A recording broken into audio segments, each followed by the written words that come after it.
hands on my chest with love in her eyes.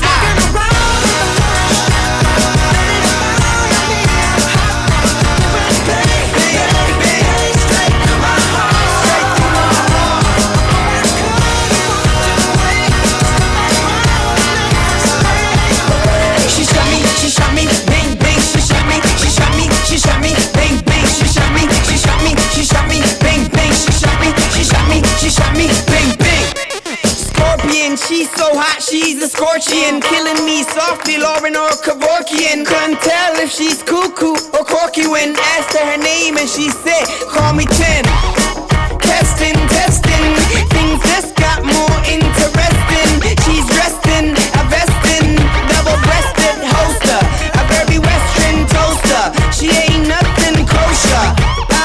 She lets me closer, hotter than a pepper-crusted samosa, while I try to keep my composure.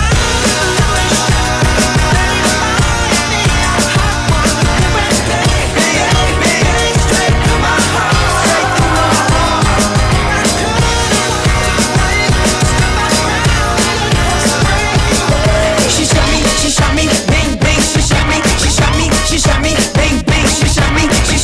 She shot me,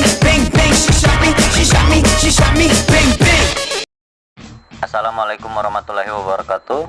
Saya Dimas Setiawardana Mokoginta dari kelas Ekonomi Syariah B angkatan 2021 dengan NIM 2024-1036. Di sini saya akan menjelaskan sedikit tentang pemikiran ekonomi kaum merkantilisme, latar belakang kaum merkantilisme, dan pandangan ekonomi kaum merkantilisme. Sebelum itu, kita harus paham apa itu merkantilisme dan sejarah merkantilisme.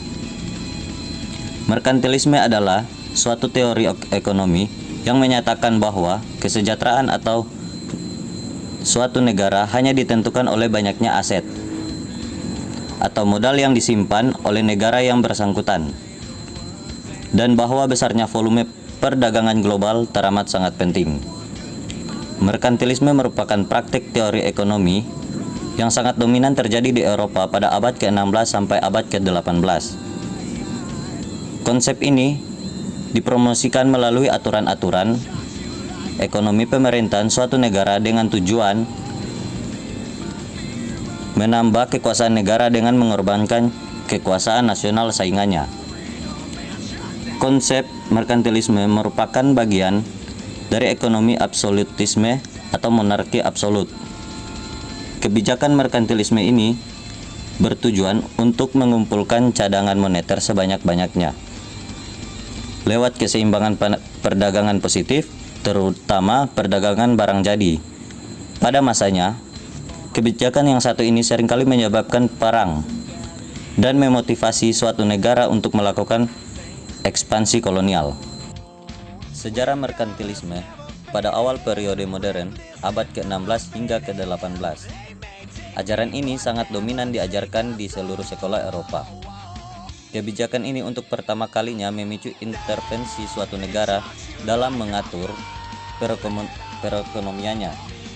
Pada masa ini pula sistem kapitalisme mulai lahir.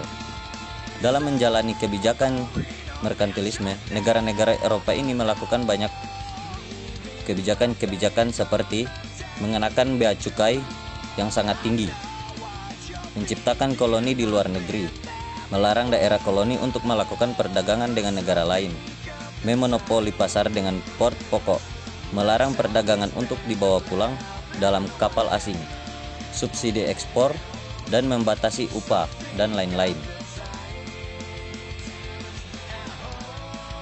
Jadi setelah Antum jelaskan tadi, saya ada pertanyaan untuk Antum, yaitu latar belakang kaum merkantilisme itu seperti apa sih pada saat itu? Oke bro, jadi latar belakang dari kaum merkantilisme itu ada beberapa hal yang jadi pemicu lahir dan berkembangnya kaum merkantilisme pada masa itu, yakni adanya keberadaan negara-negara merdeka di Eropa seperti Prancis, Jerman, Inggris, Belanda, dan Italia. Negara-negara tersebut ingin mempertahankan kesejahteraan kebebasan dan kedaulatan rakyatnya. Di negara-negara tersebut memerlukan kondisi ekonomi yang kuat agar bisa bertahan.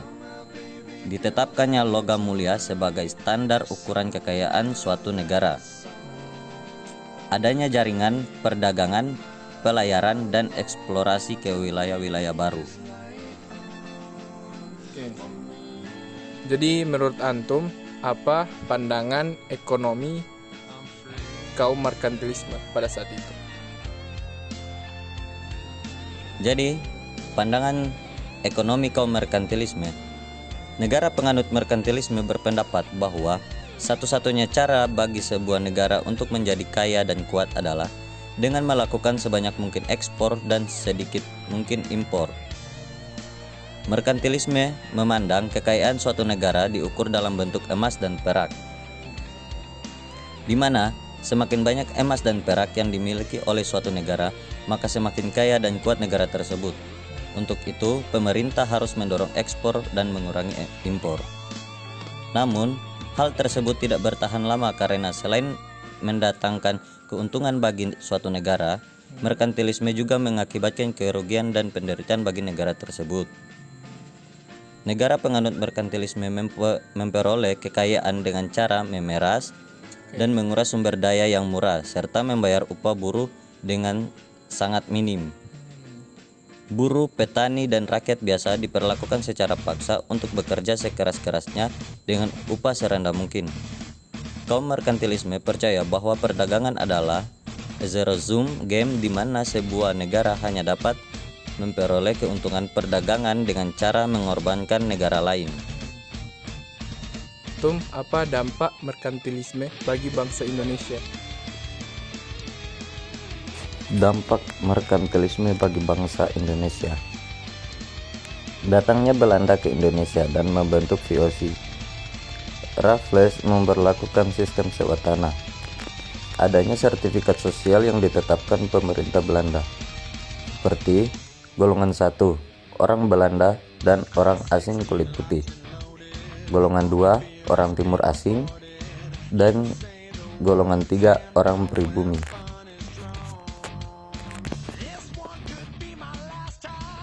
Oke, itulah paparan materi dari saya tentang pemikiran kaum merkantilisme. Kurang dan lebihnya saya mohon maaf.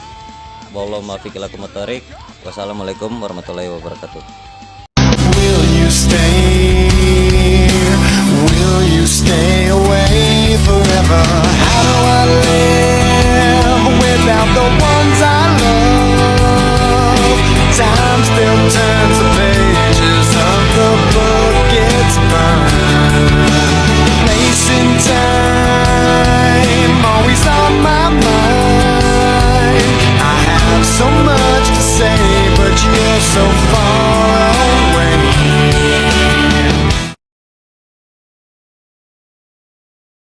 Terima kasih.